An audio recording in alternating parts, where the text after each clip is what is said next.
क्या आप गढ़वाल के चाणक्य के बारे में जानते हो, जिसने मुगल शासक औरंगजेब को तलवार नहीं बल्कि अपनी बुद्धि और हाजिर जवाबी से हरा दिया था।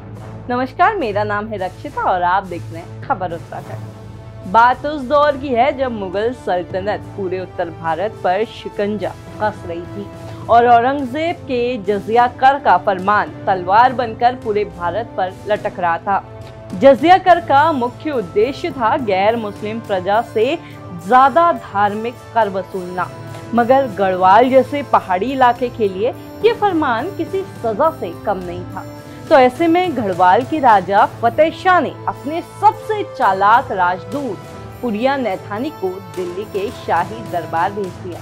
पुरिया नैथानी 1648 में पौड़ी गढ़वाल के नैथाना गांव में जन्मे थे। सिर्फ 7 साल की उम्र में ही उन्हें संस्कृत, भूगोल, इतिहास और वेद शास्त्रों का भी ज्ञान था। इसके अलावा पुरिया नैथानी उर्दू, फारसी, संस्कृत, अरबी जैसी कई भाषाएं भी जानते थे।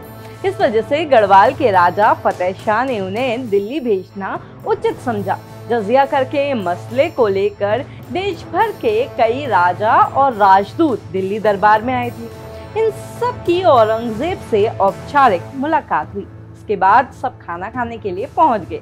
सभी मेहमानों को चांदी के बर्तनों में खाना परोसा गया। पुरिया नैथानी ने खाना खाया और वो चांदी का बर्तन फेंक दिया। इसे देखकर हर कोई हैरान रह गया। पूरे दरबार में सन्नाटा छा गया। ये बात औरंगजेब तक भी पहुंची और पुरिया नैथानी को सफाई देने के लिए बुलाया गया। बादशाह ने नैथानी से पूछा कि अगर तुम्हारा गढ़वाल इतना ही गरीब है कि जजिया नहीं दे सकता, तो वहां के लोग खाना खाने के बाद बर्तन क्यों फेंक देते हैं? पुरिया नैथानी ने बड़ी ही शालीनता से जवाब दिया कि बादशाह सलामत, हमारे यहाँ तो मालू और सालू नाम के 2 ठटेरे हैं और वो इतने काबिल हैं कि वो रोज नए नए बर्तन बना देते हैं, इसलिए हम पुराने बर्तन फेंक देते हैं। ये सुनकर औरंगजेब भी हैरान हो गया। उसने पूछा कि क्या 2 ठटेरे पूरे गढ़वाल के लिए रोज बर्तन बना सकते हैं? तब पुरिया नैथानी ने मुस्कुराते हुए कहा कि बादशाह, हमारे पहाड़ में मालू नाम का एक पेड़ होता है जिसके बड़े बड़े पत्ते होते हैं और सालू का मतलब है सीख।